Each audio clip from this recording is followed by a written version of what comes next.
Le stylo était encore dans ma main quand le téléphone a sonné. J'étais assise à cette table de cuisine depuis 7 heures ce matin-là. Les cartes de remerciement étaient alignées devant moi, chacune rédigée de la même écriture soignée qui, selon Toivé, ressemblait à un dimanche matin. 31 ans de mariage, et cet homme remarquait encore ce genre de détails. Moi aussi, je remarquais les choses.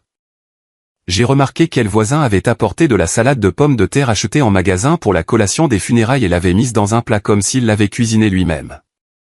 J'ai remarqué quel carton de condoléances portait une signature imprimée au lieu d'une vraie. J'ai remarqué que mon fils Cordel avait regardé sa montre à 2 reprises pendant l'enterrement et que sa femme, Candace, n'avait pas pleuré une seule fois, pas même au moment où l'on descendait le cercueil. Depuis 3 semaines, je m'efforçais de ne pas y penser. Je m'appelle Calta Foxworth. J'ai 61 ans, je suis administratrice scolaire à la retraite et, il y a 3 semaines, j'ai enterré mon mari avec qui j'étais mariée depuis 31 ans du moins, c'est ce que je croyais. Ce que je m'apprête à vous raconter va changer tout ce que vous pensez savoir sur le deuil, sur la famille et sur ce que les gens sont prêts à faire pour de l'argent. Si vous m'écoutez depuis un endroit où l'on sait ce que signifie aimer complètement quelqu'un, restez avec moi. Le téléphone a sonné à 10h42 du matin. Je connais l'heure exacte car je venais de l'écrire sur une enveloppe destinée à la cousine de Toivé à Birmingham, une femme qui avait envoyé des fleurs et une carte avec sa vraie signature. Calta? C'était le docteur Peyton, notre médecin de famille depuis 19 ans.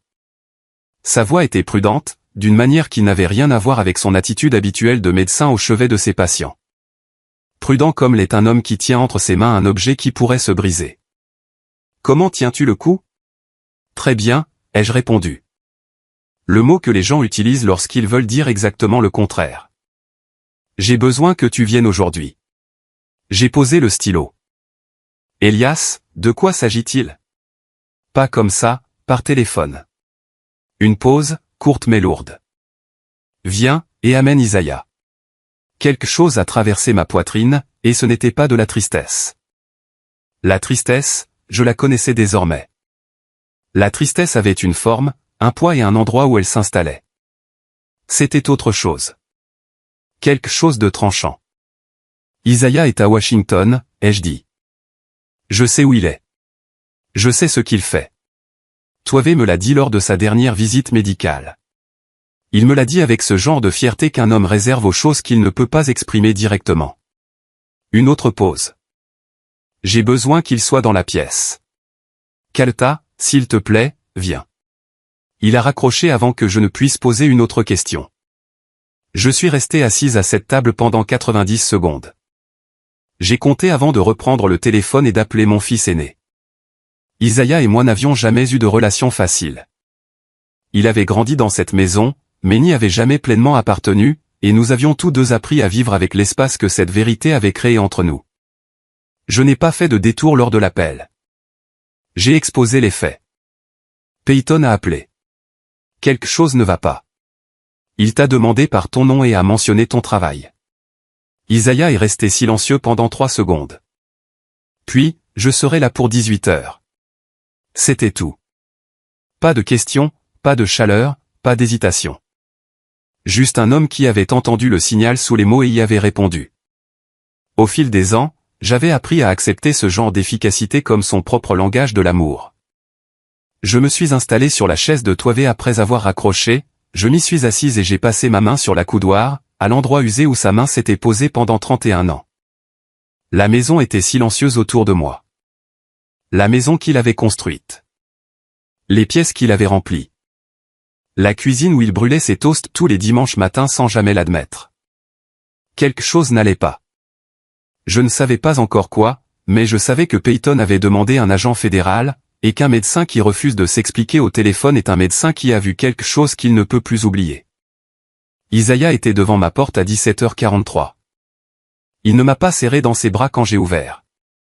Il a regardé mon visage comme un homme regarde une situation qu'il est déjà en train d'évaluer et a dit, « Tu es prête ?» Je lui ai dit que oui, ce qui était le même genre de mensonge que le « très bien », mais dans une autre direction. Nous avons roulé jusqu'au cabinet de Peyton dans un silence pesant. Isaiah gardait les 2 mains sur le volant. Je regardais Atlanta défiler par la fenêtre et je pensais à la dernière fois que nous avions été dans une voiture ensemble, le dîner de départ à la retraite de Toivé, il y a 4 ans. Isaiah avait pris l'avion pour être là exactement 36 heures et était reparti avant la fin du week-end. Nous avions discuté autour d'un repas et avions appelé cela de la complicité. C'était tout ce que nous savions faire. Le cabinet de Peyton sentait la même chose que d'habitude. Les mêmes diplômes, la même lampe dans le coin qui donnait à la pièce une lumière plus chaleureuse que le plafonnier. Il était debout quand nous sommes entrés, ce qui m'a indiqué quelque chose. Un homme qui se tient debout pour vous recevoir dans son propre bureau est un homme qui a répété ce qu'il s'apprête à dire. Le dossier était sur le bureau. Il ne l'a pas ouvert immédiatement. Il nous a regardés tous les deux et a dit, « Je veux que vous compreniez que je suis resté assis avec cela pendant 2 jours avant de vous appeler. Certains de ces rapports sont arrivés sur mon bureau dans le cadre des documents de suivi liés au décès de Toivé. Quand j'ai vu quelque chose qui n'avait pas de sens, j'ai examiné chaque dossier auquel je pouvais légalement accéder. Puis je les ai vérifiés à nouveau. Je devais être certain de ne pas voir quelque chose qui n'existait pas, Isaiah a dit, « Ouvrez-le. » Peyton l'a ouvert. La première chose qu'il nous a montrée était la fiche d'admission de la nuit de l'accident. Il a pointé une ligne, groupe sanguin. Je n'avais pas besoin qu'il m'explique pourquoi cela importait. En 1998, lorsque Toivé a eu sa première alerte cardiaque et qu'ils ont fait tous les examens possibles, j'étais assise dans une salle d'attente et une infirmière m'avait lu son groupe sanguin sur un presse-papier. Je ne l'avais jamais oublié, de la même manière qu'on n'oublie jamais les détails associés à la peur. Le type inscrit sur cette fiche d'admission était faux. Mamian s'est posé à plat sur la table, sans geste dramatique. Ma main a simplement cessé d'être une main qui se tenait elle-même pour devenir une main qui avait besoin de la table sous elle. Cela seul ne m'aurait pas conduit à cette conclusion, a dit doucement Peyton. Les gens font des erreurs de saisie de données. Les dossiers sont mal enregistrés. Je pensais que c'était ce que je regardais. Il a ouvert une autre partie du dossier. Le problème, c'est ce qui s'est passé quand j'ai commencé à vérifier tout le reste. Peyton est passé à la deuxième anomalie. Le rapport d'accident décrivait un impact contre une glissière de sécurité à vitesse modérée sur LI20. La cause du décès indiquée sur le certificat traumatisme contondant, hémorragie interne semblait difficile à concilier avec les informations figurant dans le rapport de l'officier intervenant. Il l'a expliqué clairement, sans dramatisation. Puis il nous a montré le dossier de l'hôpital, ou plutôt l'absence de dossier. Il y avait des fiches d'admission, des documents administratifs, des enregistrements de base. Mais il n'y avait aucune note d'examen médical complète rédigée par le médecin traitant à l'appui du certificat de décès. Isaiah s'est penché en avant. Son visage a changé. Je n'avais jamais vu ce changement particulier auparavant, mais je l'ai reconnu immédiatement. C'était le visage d'un homme dont la formation avait remplacé tout aspect personnel, ne laissant que de la précision et une distance inaccessible. « Qui a demandé ce médecin de garde ?» a-t-il demandé d'une voix calme, presque détachée. Peyton l'a regardé. C'est la troisième chose. Le nom du docteur Meriwether apparaît sur les documents de certification. Rien d'autre.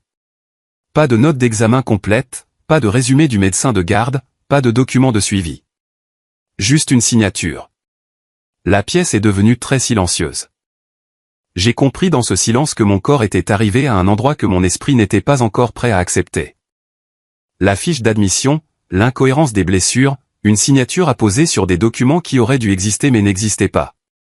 3 choses qui n'auraient pas dû être là, rassemblées dans un dossier cartonné sur un bureau en face duquel je m'étais assise pendant 19 ans. Isaiah a fermé le dossier. Il m'a regardé. Ne touche à rien à la maison. N'appelle personne. Je l'ai regardé en retour. Isaiah, dis-moi pourquoi.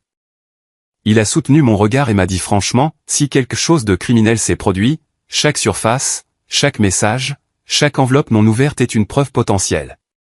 Perturber quoi que ce soit pourrait compromettre la suite. J'ai assimilé cela, chaque mot. Puis j'ai hoché la tête une fois. Ce hochement de tête m'a coûté quelque chose que je ne pouvais pas encore nommer, car hocher la tête signifiait que je n'étais plus une veuve recevant des informations. Cela signifiait que je le croyais. Aucun de nous n'a parlé avant que nous ne sortions du parking. Isaiah s'est engagé dans la circulation, les 2 mains sur le volant. Ces mêmes mains qui, autrefois, étaient assez petites pour disparaître complètement dans les miennes. J'avais l'habitude de les tenir pour traverser les rues, dans les parkings ou chez le médecin lorsqu'il avait peur mais était trop fier pour le dire. Je les regardais maintenant en pensant à quel point les mains d'une personne restent les mêmes, même quand tout le reste change. Je n'ai pas cherché à combler le silence.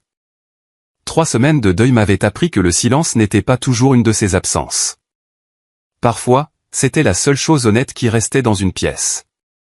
Atlanta défilait devant ma fenêtre. L'échangeur de LI20, la sortie Cascade Road. Des rues que je parcourais depuis 30 ans, rattachées à une vie que je croyais comprendre parfaitement. Je les ai regardées passer et j'ai laissé le calme s'installer entre nous. Isaiah a parlé le premier.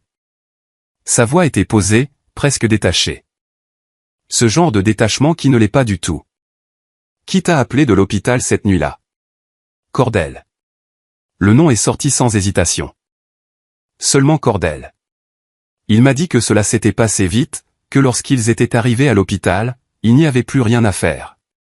Isaiah a hoché la tête une fois, n'a rien dit. Il a laissé passer 4 pâtés de maison.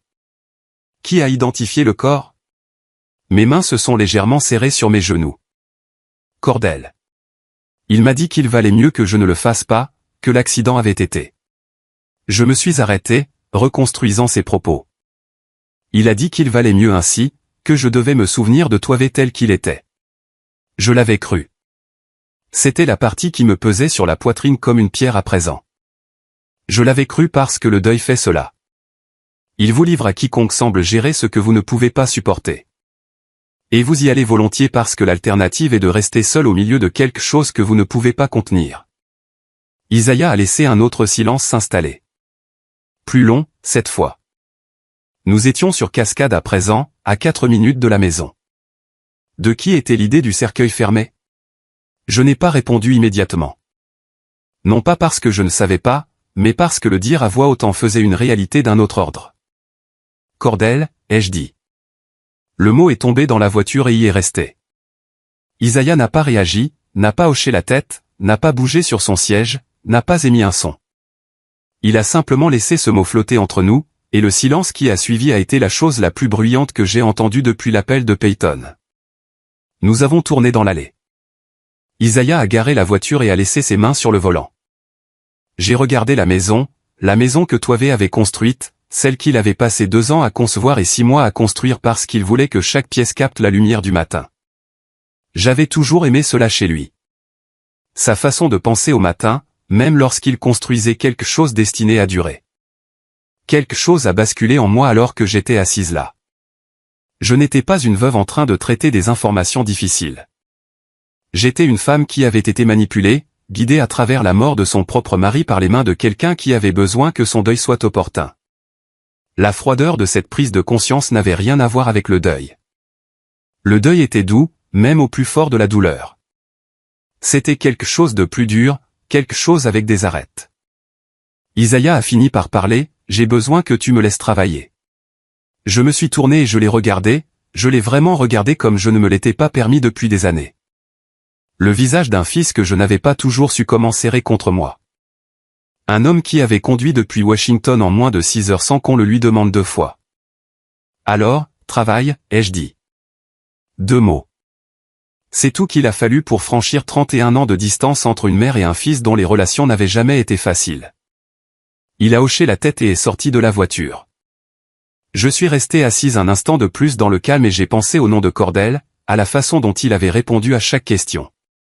Absolument toutes. Isaiah était dans la chambre d'amis avec son ordinateur portable, son téléphone et tout ce que font les agents fédéraux lorsqu'ils travaillent en silence. J'étais seul dans le salon, les lumières tamisées, face à 31 ans de souvenirs. J'ai rembobiné les funérailles de la même manière que l'on rembobine quelque chose que l'on aurait dû comprendre dès la première fois. Cordell au pupitre. J'avais trouvé l'éloge funèbre magnifique. J'étais assise sur le premier banc et j'avais laissé les mots me traverser comme le font les bons mots lors des funérailles, avec fluidité, avec clémence, sans accrocher nulle part. Il avait parlé de l'éthique de travail de son père, de son intégrité, de l'entreprise qu'il avait bâtie à partir de rien. Chaque phrase était correcte. Chaque pause tombait exactement là où elle le devait. C'était cela qui m'avait échappé. Non pas parce qu'il y avait quelque chose de manifestement anormal, mais parce qu'il y avait eu un moment, si infime qu'il s'était dissous dans le reste. Au milieu de l'éloge, Cordell a perdu le fil. Pas longtemps. 2 secondes, peut-être 3. Je me souviens avoir pensé à ce moment-là que le chagrin l'avait finalement rattrapé. Mais debout dans mon salon aujourd'hui, en y repensant, je me suis souvenu de ce qui s'était passé ensuite. Il n'a pas cherché ces mots comme le font les personnes en deuil. Il a jeté un coup d'œil vers le deuxième rang, vers Candace, juste une fois. Puis il a continué exactement là où il s'était arrêté. Sur le coup, cela n'avait rien signifié. À présent, cela prenait une autre résonance. Le deuil n'est pas précis. Le deuil trébuche. Il cherche des mots, les manque et essaie à nouveau. Ce que Cordell avait livré à ce pupitre n'était pas du deuil. C'était une performance orchestrée par quelqu'un qui avait déjà fini de pleurer, ou qui n'avait jamais commencé, et qui savait exactement combien de temps chaque note devait durer. Je me suis concentré sur Candace dans mes souvenirs. Elle s'était tenue à ses côtés pendant tout le service, la main posée dans son dos. Ce n'était pas la main d'une femme qui soutenait son mari endeuillé, mais la main de quelqu'un qui maintenait le contact. Je me suis souvenu d'une autre chose. Au cimetière, avant le début de la cérémonie, l'un des plus anciens contremaîtres de Toivet s'était approché d'elle. Il l'avait serrée dans ses bras. Il avait pleuré. Candace l'avait remercié poliment et avait immédiatement regardé par-dessus son épaule en direction de Cordell. Ce n'était pas impoli, ni froid, juste distrait. Sur le moment, j'avais mis cela sur le compte du choc. À présent, je ne savais plus à quoi l'attribuer. Elle n'avait pas pleuré. Pas une fois, ni au cimetière, ni à la collation, ni sur le parking, alors que 3 des plus anciens employés de Toivet se tenaient ensemble et pleuraient sans retenue. Je m'étais dit que c'était simplement sa façon d'être. Certaines personnes ne pleurent pas en public. Je lui avais accordé le bénéfice du doute. Je ne lui accorderai plus de certitude. Plus maintenant. Puis les membres du conseil d'administration, 3 d'entre eux étaient venus à la collation, des hommes qui s'étaient assis face à Toivet pendant 20 ans, qui avaient construit quelque chose de réel à ses côtés. Je les avais remerciés d'être venus. Je me souvenais de leur visage à présent et je les lisais différemment. Non pas parce qu'ils parlaient à Cordell ce qui aurait été normal, mais parce qu'ils restaient près de lui, encore et encore. Chaque fois que je levais les yeux, les 3 mêmes hommes se trouvaient près de lui, ne partageant pas de souvenirs, ne racontant pas d'histoire sur Toivet, mais parlant à voix basse, attendant que d'autres conversations se terminent pour reprendre la leur. Leur langage corporel n'était pas celui du deuil. C'était des affaires, une réunion déguisée en funérailles. Je suis resté assise avec cette pensée pendant un long moment. Puis j'ai pris mon téléphone, non pas pour appeler Cordell, j'avais la discipline nécessaire pour m'en abstenir, et cette discipline me coûtait à chaque heure où je la maintenais. J'ai appelé Arlon Osby, l'avocat personnel de Toivet, l'homme qui avait rédigé notre trust familial il y a 12 ans dans un bureau de Peachtree Street, avec des photos de ses petits-enfants sur chaque surface. Il a répondu à la 2e sonnerie. Je lui ai posé une seule question, si quelqu'un avait contacté son cabinet concernant des procédures de substitution de fiduciaire pour le trust familial Foxworth. La pause avant sa réponse a duré 4 secondes. J'ai compté. Aucun dépôt officiel, a-t-il dit prudemment. Mais j'ai reçu un appel la semaine dernière de la part de quelqu'un du bureau de Cordell, posant des questions de procédure. Des questions générales, m'a-t-on dit. Je l'ai remercié et j'ai raccroché. Isaiah est apparu dans l'encadrement de la porte. Il avait son téléphone à la main et l'expression d'un homme qui s'apprêtait à dire quelque chose avant de jauger l'atmosphère de la pièce. Il a regardé mon téléphone posé sur mes genoux. Tu as appelé Osby. Ce n'était pas une question, pas une approbation non plus. Quelque chose de plus mesuré que les deux. Le regard d'un homme qui recalibre ses données. Le bureau de Cordell l'a appelé la semaine dernière, ai-je dit. Des questions de procédure sur le trust. Rien n'a encore été déposé. Isaiah est resté silencieux pendant 3 secondes. Puis, quand as-tu commencé à penser au trust?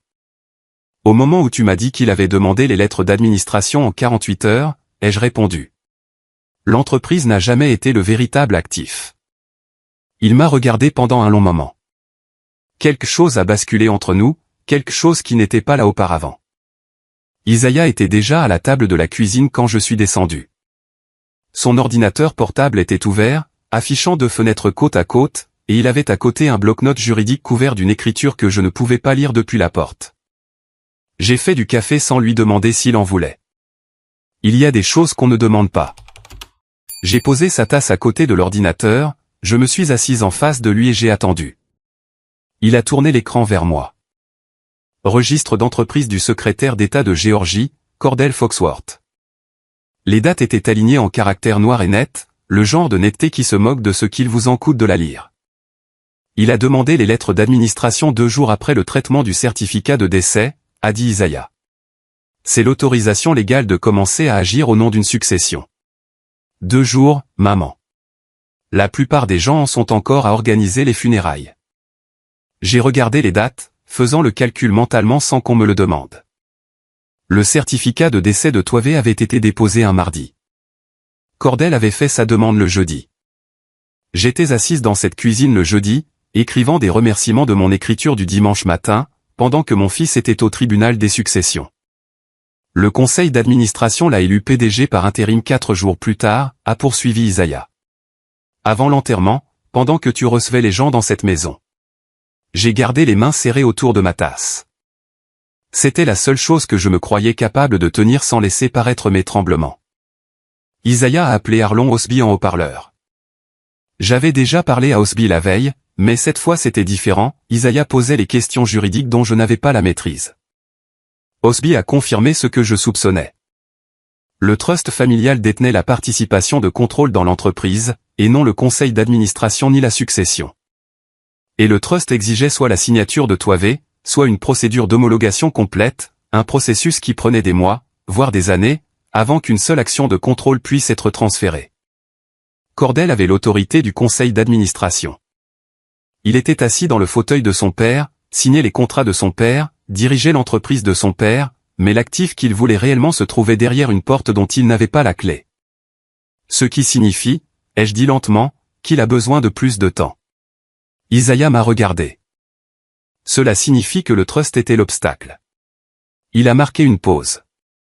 Et cela signifie qu'il avançait exceptionnellement vite pour quelqu'un qui venait de perdre son père. Ces mots ont résonné différemment.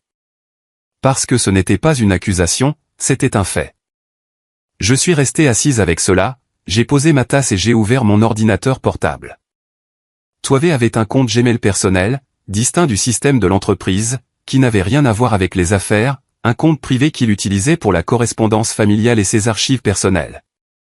Je connaissais le mot de passe depuis 11 ans parce qu'il me l'avait donné lors d'une intervention médicale en 2013 et ne l'avait jamais changé, de la façon dont les gens ne changent pas les choses qui leur semblent sûres. Je l'ai ouvert. Il s'était transféré une copie des procès-verbaux des réunions du conseil d'administration il y a 3 mois, le genre de choses qu'un homme prudent fait quand quelque chose le chiffonne. J'ai lu les noms d'hommes qui s'étaient assis sur nos bancs d'église la veille de Noël. Des hommes qui m'avaient serré la main à la collation des funérailles et m'avaient dit que Toivé était unique en son genre. J'ai trouvé la ligne qui m'a arrêté au milieu de la 2e page, un membre du conseil note que M. Cordell Foxworth a déjà entamé le processus de transition en prévision de la future succession à la direction. La date de la réunion remontait à 6 semaines avant l'accident. J'ai posé ma tasse très délicatement, de la manière dont on pose un objet quand ses mains ne sont plus tout à fait fiables. Il a commencé avant même que Toivé ne soit enterré, ai-je dit. Isaiah s'est penché en avant et a relu la date. Sa voix était posée, calme, prudente. La planification de la succession en soi n'est pas inhabituelle. Je l'ai regardé. Mais cela ne s'est pas fait isolément. Il a hoché la tête une fois. Non, pas avec tout le reste de ce que nous avons trouvé. La pièce est devenue silencieuse. Les procès-verbaux du conseil, la demande de succession, la précipitation vers le contrôle. Chaque élément pouvait s'expliquer séparément. Ensemble, il devenait impossible à ignorer. Isaiah a de nouveau regardé l'écran. Il a commencé avant l'accident. Cette phrase flottait dans la cuisine entre nous comme quelque chose qui attendait depuis longtemps d'être dit à voix haute. Ce n'était pas une preuve, pas encore, mais ce n'était plus quelque chose que l'un de nous pouvait ignorer. Aucun de nous n'a touché à son café après cela. Isaiah a passé l'appel à 8h17 du matin. J'étais assise de l'autre côté de la table et j'observais son visage pendant qu'il parlait. Il avait tout disposé sur la table la veille, les documents d'enregistrement, les pièces du trust, la confirmation d'Osby, les procès-verbaux du conseil d'administration avec leurs dates troublantes.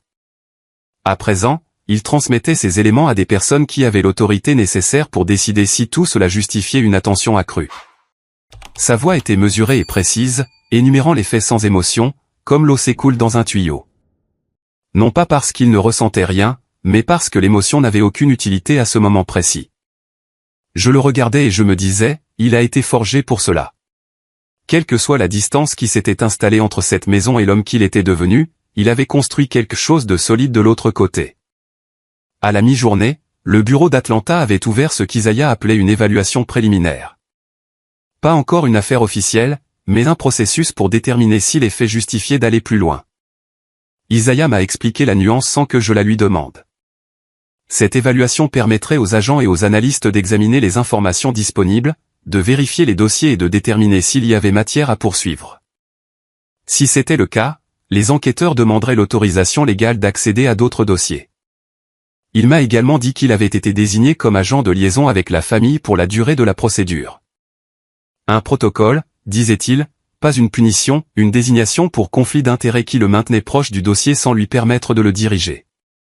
Il l'a dit sans s'excuser, et je l'ai accepté de la même manière. Vers 15 heures cet après-midi-là, il a eu du nouveau. Le bureau d'Atlanta avait commencé par les registres publics, la base de données du secrétaire d'État de Géorgie à laquelle n'importe qui pouvait accéder, mais examinée par des personnes formées pour repérer des schémas. Ils avaient localisé une SARL enregistrée il y a 18 mois, une société de gestion immobilière sur le papier. L'agent enregistré figurait sous un nom que je n'ai pas immédiatement reconnu. Puis Isaiah a dit que c'était le nom de jeune fille de Candace. J'ai posé ma tasse de café. Il y a 18 mois. Oui. J'ai fait le calcul à voix haute, comme je l'avais fait pour les dates de dépôt. Toivé était vivant il y a 18 mois. Il était en bonne santé. Il était assis à la tête de sa propre entreprise. Je me suis arrêté. Elle n'a pas pris cette décision après que les choses ont mal tourné. Elle a décidé d'agir avant que quoi que ce soit ne se produise. Isaiah a hoché la tête. Il n'a rien ajouté à cela, car rien n'avait besoin d'être ajouté. La SARL seule n'était pas une preuve, mais c'était suffisant pour justifier un examen approfondi. Au cours des jours suivants, les enquêteurs ont commencé à dresser un tableau mais plus clair. Les dossiers obtenus par voie légale montraient un schéma de paiement lié à cette SARL. De petites sommes, des montants réguliers, des sommes qui attiraient peu l'attention individuellement, mais qui prenaient un tout autre aspect lorsqu'on les plaçait côte à côte sur plus d'un an. Ce n'étaient pas des virements aléatoires, mais un schéma délibéré et patient, conçu par quelqu'un qui savait exactement comment éviter d'éveiller les soupçons. 14 mois. Elle avait déplacé de l'argent pendant 14 mois avant que Toivé ne s'approche de cette route sur LI20. J'ai pensé à Candace lors des dîners de famille, à sa façon de poser des questions sur l'entreprise, toujours présentée comme de la curiosité de la part d'une belle fille désireuse de comprendre ce que son mari hériterait un jour. Elle posait des questions sur les fournisseurs, sur les contrats, sur la structure du trust. J'avais pensé qu'elle faisait un effort pour s'intégrer, je lui en avais été reconnaissante. Chaque question était une mesure. Chaque dîner était une séance de recherche. Chaque sourire en face de moi à table était celui d'une femme calculant le temps qu'il lui faudrait pour démanteler ce qui s'y trouvait. La colère que je portais en moi depuis que j'avais rembobiné ses funérailles et regardé la main de Candace sur le dos de Cordell stable, dirigeant, menant toute la performance a achevé de se transformer en moi. Elle ne s'est pas manifestée bruyamment, elle n'en avait pas besoin. Elle s'est muée en quelque chose de froid, de précis et de patient. Ce genre de colère qui ne s'épuise pas en un instant parce qu'elle comprend que les instants ne sont pas ce que cela requiert. J'ai regardé Isaiah. Qu'est-ce que nous faisons à présent? Nous attendons, a-t-il dit. Laisse-les travailler. Une pause. Tu as déjà fait plus que tu ne le penses. J'ai regardé mes mains posées à plat sur la table. Candace avait passé 18 mois à construire cela. J'avais bien l'intention de participer à sa démolition. Attendre est un travail en soi. J'ai essuyé des comptoirs qui étaient déjà propres, replié des torchons que j'avais pliés la veille, redressé des cadres qui n'étaient pas de travers. La maison n'avait jamais été aussi ordonnée, et je ne m'étais jamais senti aussi peu maîtresse de ce qui s'y trouvait.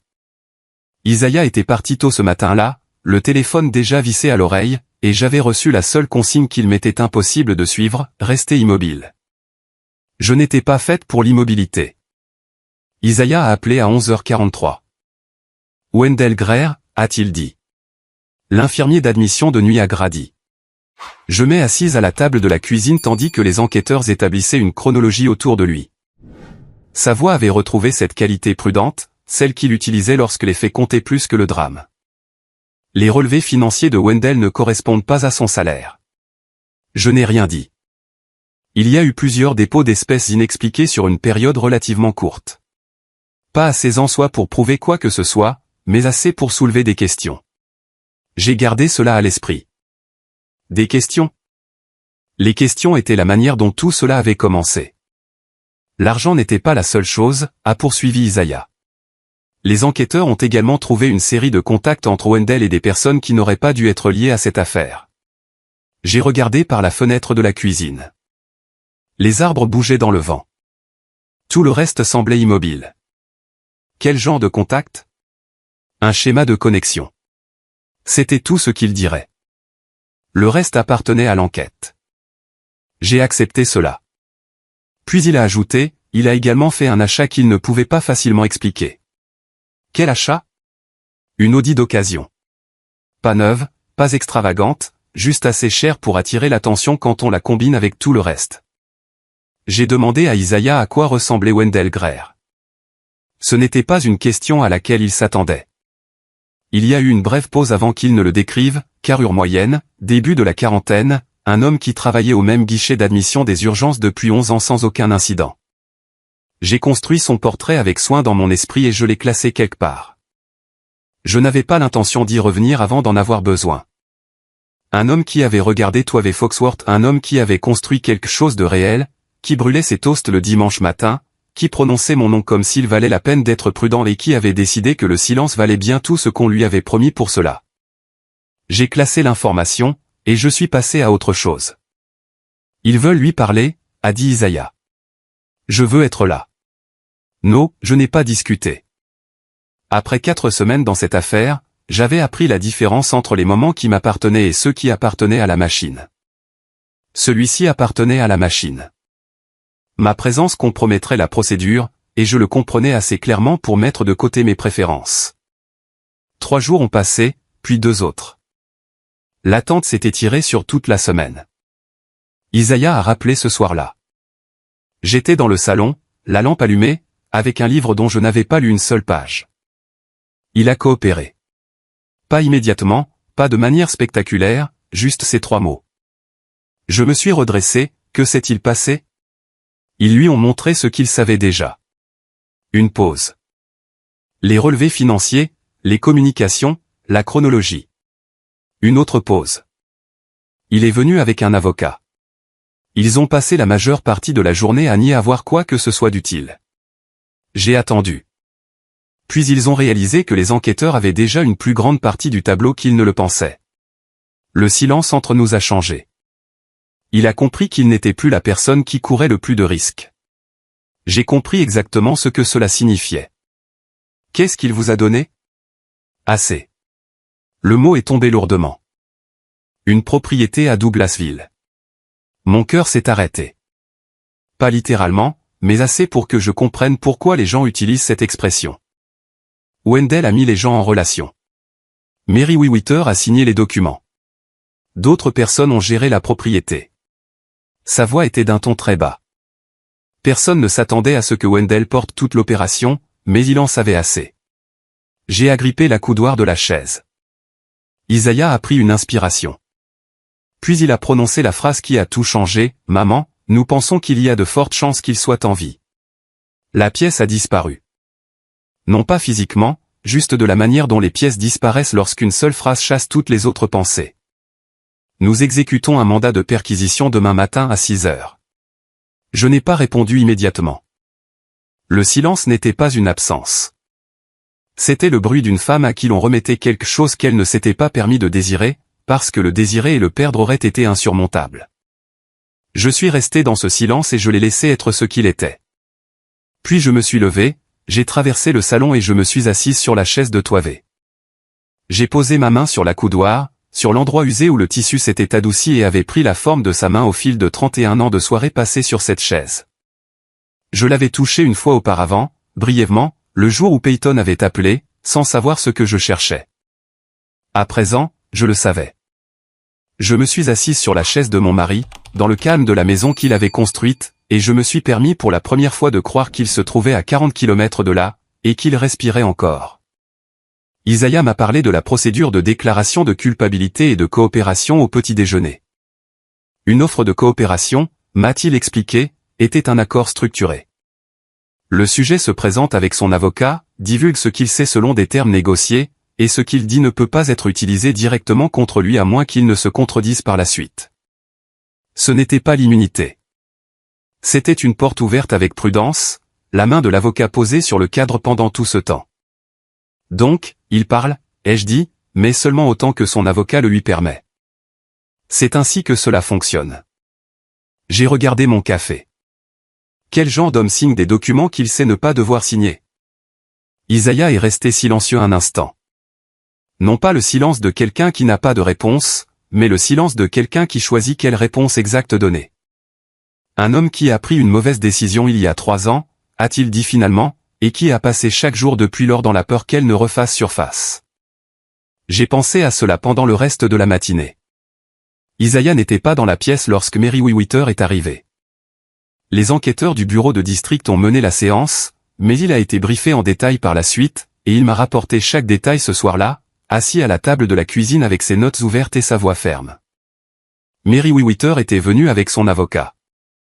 L'avocat gérait tout, la formulation, le rythme, ce qui était proposé et dans quel ordre. Et Isaiah a dit que l'avocat ne pouvait gérer que les mots. Il ne pouvait pas gérer le visage de l'homme. Mary Witter portait depuis des semaines le poids de quelque chose qui avait modifié sa posture, et cela se voyait dans chaque pause avant de répondre, et chaque fois que ses yeux se tournaient vers la table plutôt que vers la pièce. Le dossier est venu en premier. Il y a 3 ans, Mary Witter avait commis une erreur grave concernant un patient. Pas une erreur administrative. Pas un oubli technique. Une véritable erreur avec des conséquences réelles, du genre de celle qui aurait pu déclencher un procès, des sanctions professionnelles, la ruine financière et la fin d'une carrière bâtie sur des décennies. L'affaire n'avait jamais été rendue publique. D'une manière ou d'une autre, Cordell l'avait découverte. Isaiah ne savait pas comment, et l'avocat de Mary Witter n'avait pas permis aux enquêteurs d'explorer cette partie de l'histoire pendant la séance. Mais Cordell l'avait documenté, conservé, gardé en réservé, selon Mary Witter, il avait passé 3 ans à lui rappeler que le dossier existait toujours, attendant le moment où il deviendrait précieux. Quand Isaiah m'a dit cela, j'ai posé mon stylo. 3 ans.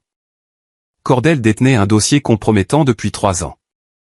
Ce n'était pas de l'opportunisme, c'était de l'architecture. La même architecture froide et patiente que j'avais vue dans les 14 mois de paiement détournés par Candace, et la SARL enregistrée sous son nom de jeune fille avant que les choses ne tournent mal. Ils avaient construit cela de la même manière que Toivet construisait des maisons, à partir des fondations, avec un plan. La nuit de la signature était l'étape suivante. 4 minutes. Wendell avait apporté à Mary Witter un dossier et un ensemble de signatures dans une salle de conférence de l'hôpital Grady Memorial, un établissement où Mary Witter travaillait depuis 19 ans. Selon ses dires, on lui avait assuré que le décès avait déjà fait l'objet d'un examen médical et avait été traité par des voies supérieures.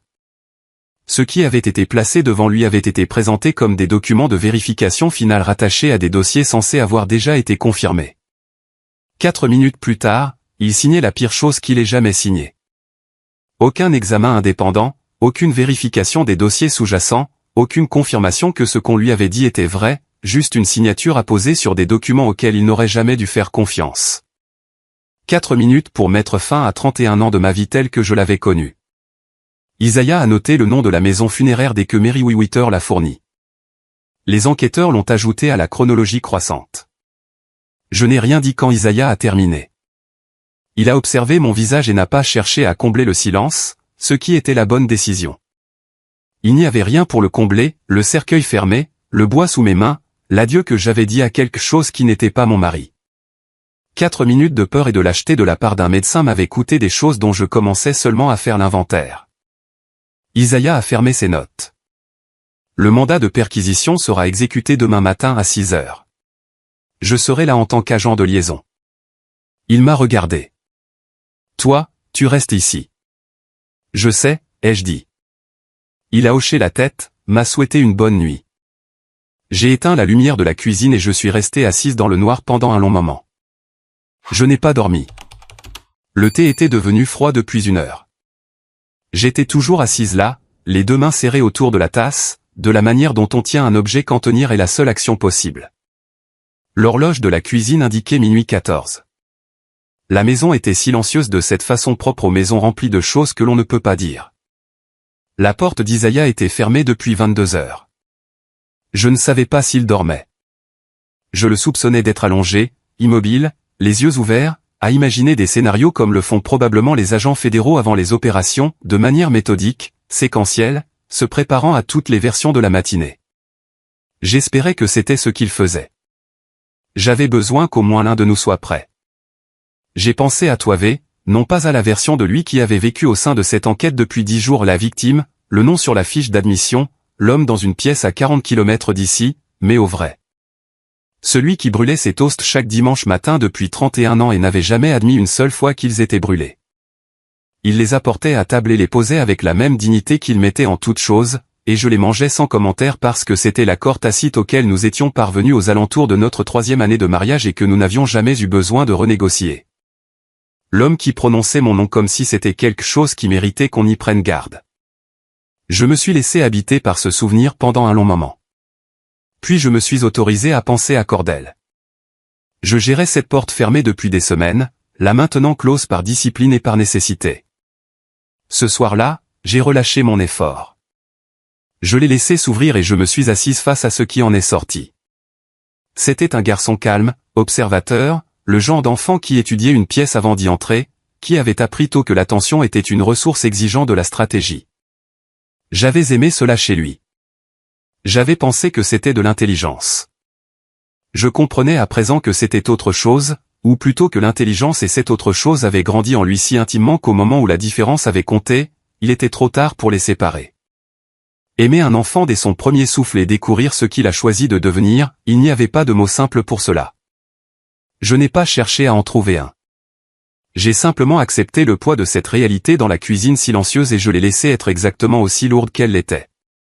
J'ai pensé à Isaiah, venu en 6 heures depuis Washington sans qu'on le lui demande 2 fois, passant 10 jours dans cette maison, dormant dans une chambre d'amis qu'il ne s'était jamais vraiment appropriée.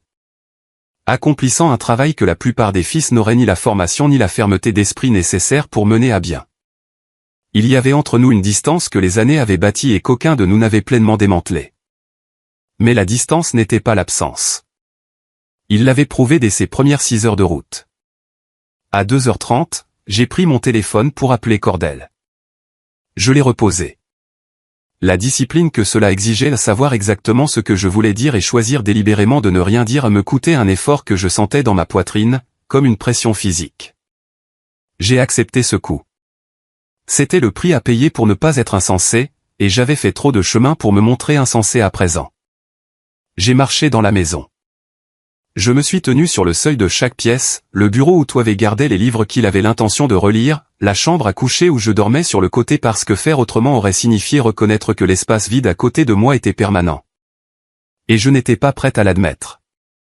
Chaque pièce était sa propre réponse à une question que je m'étais posée toute la nuit, pourquoi es-tu prête à survivre ? À 5h47, j'étais de retour à la table de la cuisine. La porte d'Isaiah s'est ouverte. Il était habillé. Il m'a regardé, a noté le thé froid, le manteau toujours posé sur la chaise où je l'avais placé à minuit, le fait que je n'avais manifestement pas bougé, et n'a rien dit de tout cela. Je t'appelle dès que nous serons à l'intérieur. J'ai hoché la tête. La porte s'est refermée. Je me suis rassise et j'ai attendu l'heure la plus longue de ma vie. 6 heures est arrivée et le téléphone n'a pas sonné. J'étais assise à la table de la cuisine, l'appareil posé face vers le haut devant moi, et je regardais les minutes s'écouler. 6 heures est devenu 6h08. 6h08 est devenu 6h15. Je n'ai pas bougé pour préparer du café. Je n'ai pas bougé pour allumer une lumière. La cuisine était grise de la lumière du petit matin, et je restais dans ce gris, attendant avec cette immobilité particulière propre à une femme qui a épuisé toutes les formes de patience disponibles pour parvenir à quelque chose qui se situait au-delà. À 6h32, le téléphone a sonné, le nom d'Isaiah s'affichant sur l'écran. J'ai décroché avant que la sonnerie ne s'achève. Maman. Sa voix était contrôlée, ce contrôle professionnel que j'avais appris à découvrir au cours des 10 jours passés à le regarder travailler. Mais en dessous, circulant discrètement comme l'eau sous la glace, se trouvait quelque chose que je n'avais pas entendu dans sa voix depuis qu'il était enfant, quelque chose qui n'avait pas eu l'espace d'exister chez l'enquêteur jusqu'à ce moment précis. Nous l'avons trouvé. J'ai serré le téléphone. À l'arrière-plan, lointain, filtré par les bruits de mouvement et de voix, j'ai entendu un son qui a arrêté toutes les horloges de mon corps, une voix enrouée, faible, mais reconnaissable entre toutes. La voix de l'homme qui avait prononcé mon nom avec soin pendant 31 ans. J'ai fermé les yeux. Je n'ai pas pleuré. Ce qui s'est produit n'était pas des pleurs. C'était quelque chose de plus profond et de plus calme, la sensation d'une structure qui s'était armée contre l'effondrement pendant 3 semaines et qui commençait, délicatement et progressivement, à relâcher la tension qu'elle avait accumulée. Pas du soulagement, pas encore. Quelque chose qui venait juste avant le soulagement. La première inspiration après avoir retenu mon souffle plus longtemps que jamais auparavant dans ma vie. Dis-lui que j'arrive, ai-je dit. Isaiah est au repos un instant. Il l'examine actuellement, a-t-il dit prudemment, pesant chacun de ses mots. Il est en vie. Il est conscient. C'est ce que nous savons. J'ai hoché la tête bien qu'il ne pût me voir. Dans quel état se trouve-t-il? Déshydraté, faible. Au-delà de cela, je n'ai pas encore d'informations complètes. J'entendais du mouvement à l'arrière-plan, des voix, des portes, le bruit organisé de personnes effectuant un travail urgent. Puis Isaiah a ajouté, les enquêteurs ont récupéré des documents dans la pièce. Je n'ai rien dit. Des pièces du trust, des pages de signature, des éléments qui suggèrent que quelqu'un voulait obtenir quelque chose de lui. Le silence entre nous a changé. Non pas parce que cela expliquait tout, mais parce que cela expliquait l'essentiel, de quoi comprendre pourquoi un homme vivant avait été caché au lieu d'être enterré. J'ai fermé les yeux à nouveau. Qu'a-t-il dit, ai-je demandé. Quand ils sont entrés, qu'a-t-il dit en premier? Isaiah est resté silencieux une seconde. Il a demandé si c'était Cordell qui nous envoyait. J'ai posé ma main à plat sur la table de la cuisine. 3 semaines dans une pièce sans fenêtre, et la première question que Toive et Foxworth avaient préparée pour quiconque franchirait cette porte était de savoir si son propre fils l'avait envoyé. Il était resté seul dans le noir assez longtemps pour comprendre exactement ce qui lui avait été fait et par qui, et il avait eu besoin de savoir avant toute chose si les personnes qui franchissaient cette porte venaient le sauver ou poursuivre son calvaire. Cette seule question m'en disait long sur ce que ces 3 semaines dans cette pièce lui avaient coûté. Il a demandé de tes nouvelles, a continué Isaiah après une pause. Puis il a demandé des miennes. J'ai compris ce que cela signifiait, un homme tiré d'une pièce après 3 semaines d'isolement, consacrant ses premiers moments de lucidité à s'enquérir des personnes qu'il aimait. Tous deux, y compris celui qu'il n'avait pas toujours su comment rejoindre. Quel hôpital, ai-je demandé. Emory. Il le transporte actuellement. Les médecins veulent faire une évaluation complète avant d'eux. Je bougeais déjà. J'avais mes clés en main avant qu'Isaiah ne finisse sa phrase, mon manteau pris sur la chaise où il reposait depuis minuit, mon sac sur le comptoir. Atlanta était d'un or pâle derrière la vitre. La lumière du petit matin sur des rues que je parcourais depuis 30 ans. Je n'ai rien vu de tout cela. J'ai repéré la sortie pour Emory, j'ai conduit dans cette direction et je ne me suis pas arrêté. Toive Foxworth était en vie. Tout le reste pouvait attendre. Sa main était chaude. C'est la première chose que j'ai remarquée en entrant dans cette chambre d'hôpital à Emory, trouvant mon mari assis dans son lit, une perfusion dans le bras et un visage qui avait vieilli de 10 ans en 3 semaines. Sa main était chaude quand je l'ai prise, et j'ai serré cette chaleur comme si c'était la seule réalité qui comptait, car pendant les premières minutes, c'était le cas. Il m'a reconnu immédiatement. Ses yeux ont cherché les miens à travers la pièce avant que je n'atteigne le lit, et son regard s'est apaisé. De la manière dont un homme s'apaise lorsque la chose pour laquelle il s'est efforcé de tenir debout finit par arriver. Il n'a pas parlé. Je n'ai pas parlé. Je me suis assise sur la chaise à côté de lui et j'ai pris sa main dans les miennes. Et nous sommes restés ainsi pendant que les moniteurs émettaient des bips, que les gens s'activaient dans le couloir à l'extérieur et qu'Atlanta s'éveillait 20 étages plus bas. J'ignorais, assise là, ce qui se passait à travers la ville. Je l'ai appris plus tard par Isaiah, de cette manière précise et séquentielle qu'il avait de livrer les informations, sans commentaire personnel, sans ménagement, juste les faits dans l'ordre où ils s'étaient produits. Et voici comment je l'ai compris depuis. Pendant que la main de Toivé était chaude dans la mienne, Candace était assise dans la maison qu'elle avait achetée avec de l'argent volé et prenait la pire décision de sa vie. Le téléphone de Cordel avait basculé sur messagerie 2 fois ce matin-là à partir d'un numéro qu'elle ne reconnaissait pas. Elle s'était dit que ce n'était rien. Puis elle s'était répété cette idée, mais la seconde fois, la certitude n'y était plus. Elle a ouvert les comptes de l'entreprise depuis son ordinateur portable. À ce moment-là, selon Isaiah, les enquêteurs avaient déjà commencé à rassembler les relevés de plusieurs comptes liés à l'enquête. Ils ne surveillaient pas son écran, ils ne surveillaient pas sa maison, ils surveillaient des schémas, des dossiers, des chronologies, le genre de traces que laissent les gens lorsqu'ils pensent que personne ne regarde. Elle cherchait une anomalie, et elle l'a trouvée dans les lacunes, des transactions retardées, des approbations internes en attente, un accès restreint à des dossiers qui ne l'étaient pas la veille. Cordel ne répondait toujours pas. Ce qu'elle a fait ensuite est la chose à laquelle 18 mois de patience n'ont pas survécu. Elle a initié un virement bancaire, un mouvement de fonds substantiel vers un compte associé à la SARL enregistré sous son nom de jeune fille. Ce même nom de jeune fille associé à l'entreprise que les enquêteurs examinaient déjà. Cette même femme patiente et prudente qui avait structuré 14 mois de paiement sous tous les seuils de déclaration obligatoire, qui avait enregistré une propriété sous un nom que personne ne cherchait encore. Qui avait construit toute une architecture de fraude sans laisser la moindre empreinte visible.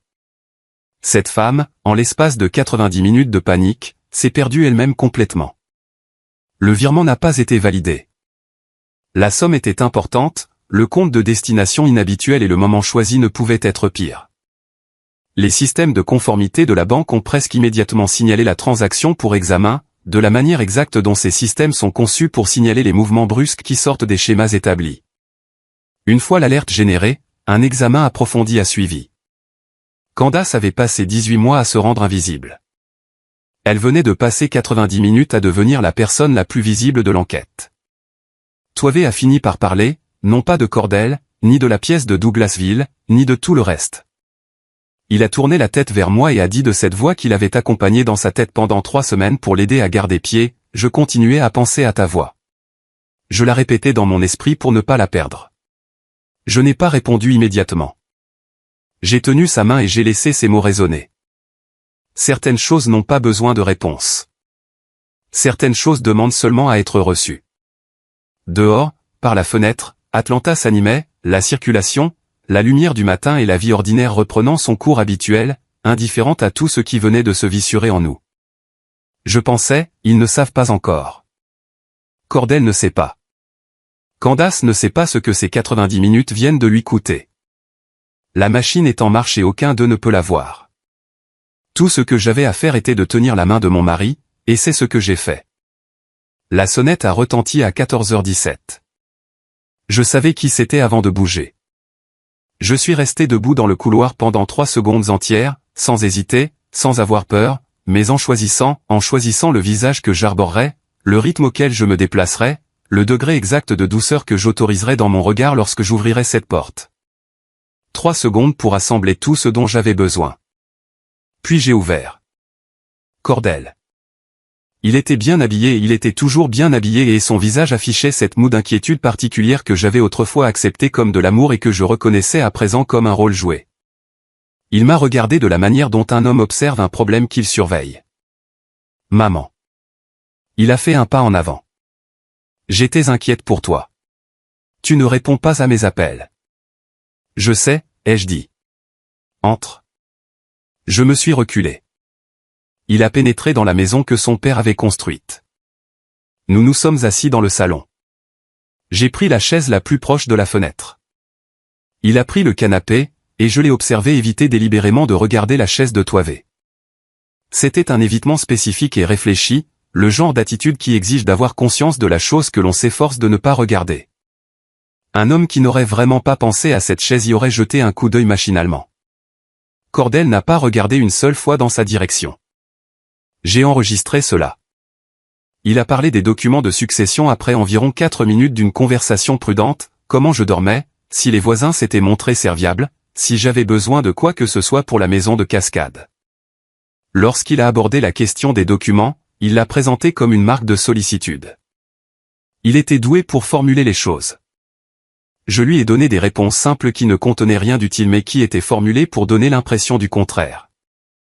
J'ai mentionné que Arlon Osby s'était montré d'une grande aide. J'ai regardé Cordell assimiler l'information sans ciller, et j'ai noté l'effort que cela lui demandait. Il a glissé doucement vers l'entreprise, en fils soucieux de s'assurer que sa mère comprenait que la transition était gérée, qu'elle n'avait pas à s'inquiéter. Je l'ai laissé parler. Je l'ai écouté avec l'attention d'une femme qui enregistrait chaque mot sans le moindre appareil visible. Je me suis levé et je suis allé dans la cuisine. J'ai préparé du thé glacé sucré de la manière dont je le préparais depuis 31 ans, de la manière dont Toivé l'aimait, de la façon dont cette maison avait toujours senti les après-midi d'été. J'ai apporté 2 verres dans le salon, j'ai posé le sien devant lui et je m'ai rassise. J'ai regardé mon fils, le garçon que j'avais porté, le garçon dont j'avais tenu les mains pour traverser les rues, dans les parkings et dans les salles d'attente lorsqu'il avait peur mais était trop fier pour le dire, l'homme qu'il avait choisi de devenir, délibérément et avec le temps. Je l'ai regardé en face, dans le salon de son père, en ayant la pleine connaissance de tout ce qu'il avait fait, et je n'ai pas laissé une seule parcelle de cette vérité atteindre mon visage. J'accomplissais quelque chose de presque surhumain à ce moment-là. Je le savais, je m'autorisais à le savoir. Cette certitude était la seule chose privée qui me restait dans la pièce, et je la tenais serrée comme une pierre dans mon poing fermé. Son téléphone a vibré. Il a jeté un coup d'œil à l'écran. Un réflexe d'une demi-seconde, à peine perceptible. Mais quelque chose a traversé son visage pendant cette demi-seconde, une crispation autour des yeux, une immobilité différente de son calme habituel. Il a posé le téléphone face contre table. « Tout va bien ?» ai-je demandé. « Très bien », a-t-il dit. J'ai entendu ce mot de la manière dont il entendait les miens depuis des semaines. Il a dit qu'il devait y aller environ 10 minutes plus tard. Je l'ai raccompagné à la porte. Il s'est tourné et m'a serré dans ses bras. Et j'ai reçu cette étreinte dans une immobilité totale, pas de raideur, pas de résistance, juste le calme d'une femme qui avait déjà dit adieu à cette version de son fils au cours de quelques nuits blanches qu'elle n'aurait pu dater précisément. Le deuil était fait. Ce qui restait était quelque chose de plus calme et de plus définitif. J'ai fermé la porte, je me suis tenu dans le couloir et j'ai respiré. Plusieurs mois après avoir ramené Toivé de Douglasville, et était assis dans son lit d'hôpital et mangeait de la vraie nourriture. Pas beaucoup, quelques bouchées d'œufs, la moitié d'un toast. Mais il le faisait de lui-même, ce qui changeait des premiers jours où le nourrir exigeait un travail de persuasion qui me brisait le cœur en silence à chaque repas. Ses yeux étaient plus clairs, il suivait les conversations sans en perdre le fil. L'homme avec qui j'étais marié depuis 31 ans retrouvait peu à peu son visage, lentement, de manière irrégulière, mais il revenait. Il conservait dans le regard quelque chose que je ne savais pas nommer et que je ne cherchais pas à brusquer. Certaines choses imposent leur propre calendrier. Les mois qui s'étaient écoulés avaient été remplis d'interrogatoires, d'assignations, d'avocats, d'experts comptables judiciaires, de mandats de perquisition. De témoignages devant le grand jury et d'enquêteurs progressant méticuleusement à travers le désastre que Cordell et Candace avaient mis 18 mois à créer. La machine n'avait pas avancé rapidement, mais elle avait agi de manière exhaustive. J'étais en train de lire sur la chaise à côté de son lit quand Isaiah a appelé « C'est fait, maman ». 4 mots. Sa voix portait quelque chose que je ne lui avais pas entendu dire tout au long de cette affaire, pas de la satisfaction, pas du triomphe, mais le son d'une procédure arrivant au point vers lequel elle tendait depuis des mois.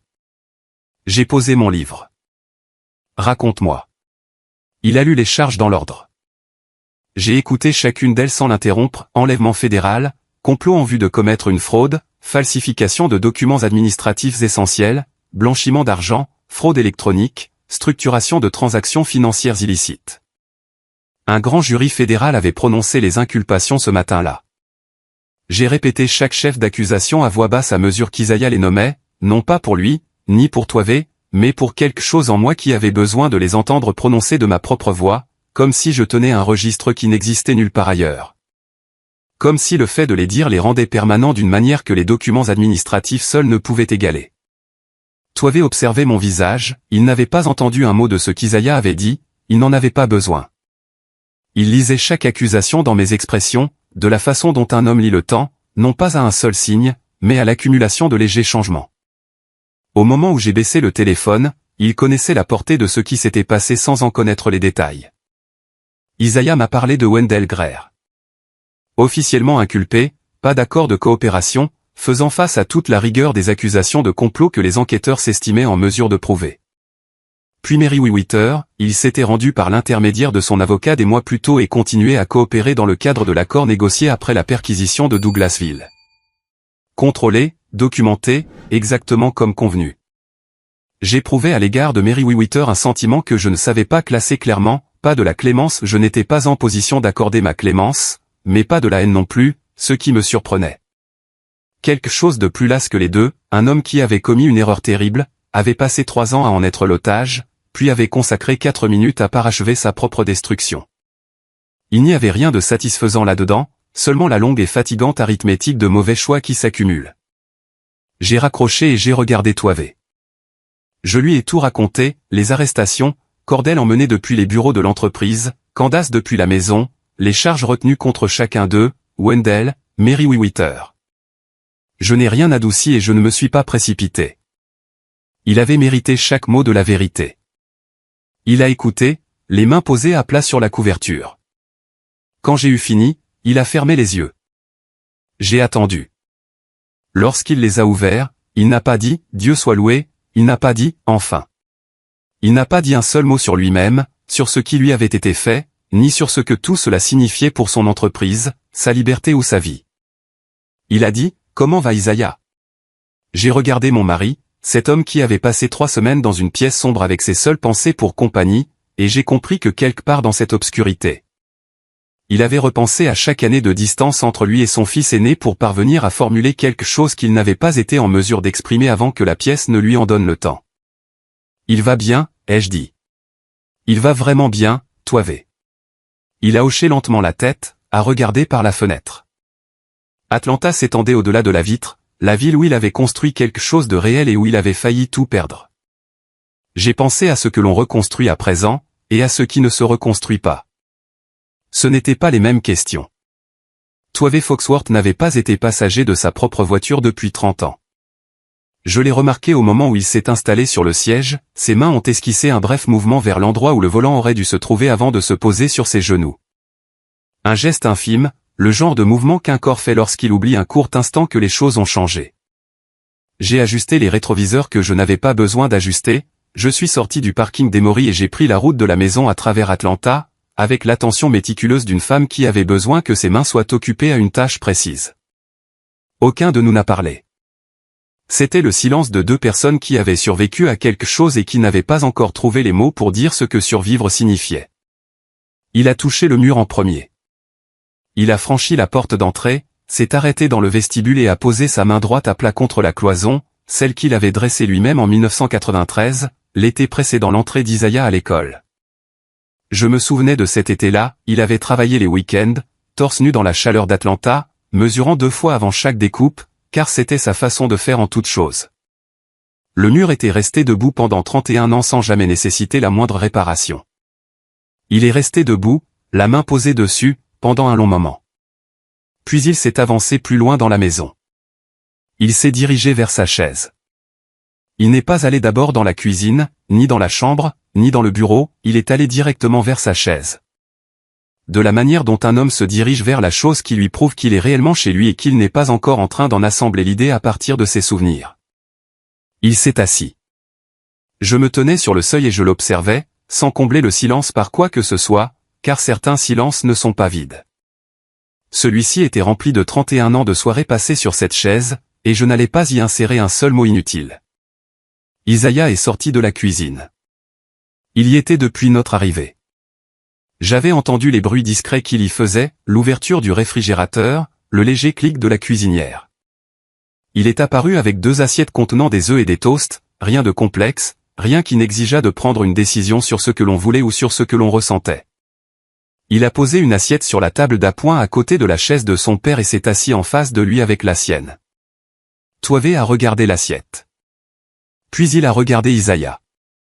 Quelque chose est passé entre eux pourquoi je n'avais pas de nom et n'en avais pas besoin. Toivé a pris sa fourchette. Isaiah a pris la sienne.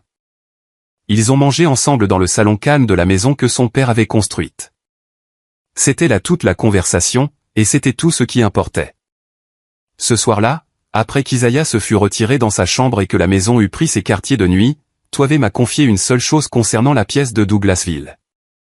Une seule chose. Je ne la répéterai pas ici. Elle lui appartenait, il me l'a confiée et je l'ai reçue sans bouger, sans chercher à lui prendre la main, sans essayer de la réduire à des dimensions plus tolérables qu'elle ne l'était. Je l'ai laissée être exactement de la taille qu'elle avait. Quand il a eu fini, je n'ai pas dit que c'était du passé. Je n'ai pas dit que nous irions bien ou que nous pouvions laisser cela derrière nous. J'ai dit, tu es là. C'est de là que nous partons. Il m'a regardé de la façon dont il m'avait regardé à travers 31 ans de matins, de disputes, de mardis ordinaires et de ce genre d'amour qui ne s'affiche pas. Il a hoché la tête une fois. Plus tard, je suis passé devant la porte d'Isaiah. Sa lumière filait encore en dessous. Aucun bruit de valise, aucune mention de Washington, aucune mention d'un départ. Je suis resté là, la main effleurant presque le bois de la porte. Puis je suis allé me coucher. Le marteau du juge est tombé à 10h41 du matin. Près de 11 mois s'étaient écoulés depuis le matin où le docteur Peyton m'avait appelé pour me demander de venir. 11 mois de requêtes, d'audiences, de dépositions, d'expertises comptables, de procédures d'homologation, d'avocats et de documents assez épais pour remplir des cartons entiers. Le travail juridique avait été mené sur des mois, les arguments présentés, les dossiers examinés, les conclusions rédigées. Et puis, finalement, tout s'est résumé à 4 minutes. J'ai regardé la juge prononcer les ordonnances finales dans l'ordre, les lettres d'administration, les résolutions du conseil, la désignation du PDG par intérim, chacune d'elles formellement annulée avec la même autorité neutre et tranquille. Chaque démarche juridique entreprise par Cordell dans les semaines suivant le dépôt de ce certificat de décès a été démantelée par des mois de litige et finalisée en moins de 4 minutes, au moins de temps qu'il n'en avait fallu à Meriwether pour signer la pire chose qu'il ait jamais signée. Quelque chose s'est libéré dans ma poitrine quand ce fut terminé. Pas de manière théâtrale, pas de soupir, pas de larmes, rien de visible pour la personne assise à côté de moi. Juste un lent relâchement de la structure, comme une poutre qui avait porté une charge pendant des mois et se trouvait enfin soulagée de son poids. Je portais quelque chose en moi depuis le matin où Peyton avait appelé pour me dire de venir. J'ignorais jusqu'à ce coup de marteau quelle part de moi avait été mobilisée pour tenir le coup. Le premier jour de retour de Toivé au sein de l'entreprise s'était déroulé des mois plus tôt. Son retour n'avait pas été immédiat, la convalescence avait demandé du temps, entre kinésithérapie, rendez-vous de suivi et la reconstruction minutieuse qui s'impose après 3 semaines de séquestration et tout ce qui s'ensuit. Je me souvenais clairement de ce premier matin, je l'avais accompagné. J'avais observé le hall d'entrée depuis une position légèrement en retrait sur la droite, assez proche pour distinguer chaque visage, assez éloigné pour ne pas encombrer son retour. Les employés qui ignoraient tout de l'histoire ont manifesté un sentiment oscillant entre la stupeur et le soulagement en le voyant franchir la porte. Ceux qui avaient soupçonné que quelque chose n'allait pas, je pouvais les identifier immédiatement, de la façon dont j'avais toujours su repérer dans n'importe quelle pièce les personnes qui prêtaient une attention réelle, ces visages-là ont montré une expression différente. Un relâchement, l'expression propre à quelqu'un qui a porté en silence un soupçon qu'il craignait infondé et qui vient d'apprendre qu'il avait raison. Je les ai tous décryptés, cela avait toujours été ma nature, et cela m'avait bien servi. Le dernier matin d'Isaiah est arrivé un mardi. Non pas la même semaine, ni même le même mois. La vie avait repris un cours assez stable pour que son départ soit enfin envisageable. J'ai préparé le petit déjeuner sans annoncer que c'était le dernier, sans solennité particulière, sans rien faire qui exigeât de nous de simuler un sentiment que nous étions encore en train de vivre. J'ai posé la nourriture sur la table et nous nous sommes assis, et nous avons mangé tous les 3 ensemble dans la cuisine de la maison que Toivé avait construite, sans hâte, sans obligation d'être ailleurs ni problème à résoudre. C'était le repas que nous avions mérité, et je l'ai laissé être exactement cela. Ensuite, Isaiah et Toivé se sont tenus dans l'allée pendant que je les observais depuis la fenêtre de la cuisine. Je ne pouvais pas les entendre. J'ai vu Toivé poser sa main sur l'épaule d'Isaiah, cette même épaule que j'avais vu porter la crise de cette famille pendant des mois sans se plaindre. Et j'ai vu la tête d'Isaiah s'abaisser un court instant, de la façon dont la tête d'un homme s'abaisse lorsque ce qui l'a contenu finit par trouver un exutoire. Puis il s'est redressé. Je n'avais pas besoin d'entendre un seul de leurs mots. Plus tard dans l'après-midi, alors que le tribunal venait enfin de clore le dernier chapitre subsistant, nous nous sommes rendus ensemble à l'entreprise. La salle du conseil se trouvait au 4e étage, cette même pièce où des hommes avaient voté pour élire Cordell pendant que j'étais assise dans cette maison à rédiger des remerciements de mon écriture du dimanche matin. Je suis entré aux côtés de Toivé, non pas derrière lui, non pas sur la chaise le long du mur, mais à ses côtés à cette table, dans une pièce où ma présence n'était pas requise et se révélait donc tout à fait juste. Les membres du conseil qui avaient élu Cordel étaient présents. Leur malaise était visible, et ce n'était pas mon problème. J'ai pensé à Cordel, non pas avec la rage froide de la découverte de la SARL ou la discipline de faire de l'après-midi du thé sucré, mais avec un sentiment plus calme et plus permanent, le chagrin propre aux mères qui ont aimé un enfant dès son premier souffle et l'ont regardé choisir, lentement et délibérément, de devenir quelque chose qu'elles ne peuvent pas suivre. Ce chagrin-là ne s'apaise pas lorsque le marteau du juge tombe. Il ne se dissout pas lorsque les menottes se ferment. Il trouve simplement une place en vous où il peut vivre sans consumer tout ce qui l'entoure. Sous la table, Toivé a tendu la main et a pris la mienne. J'ai regardé ce que nous avions construit, l'entreprise, le mariage, les 31 ans, la survie de ces 3 piliers. Ils ont essayé d'enterrer ce que nous avons construit, mais on ne peut pas enterrer ce qui n'a pas fini de grandir.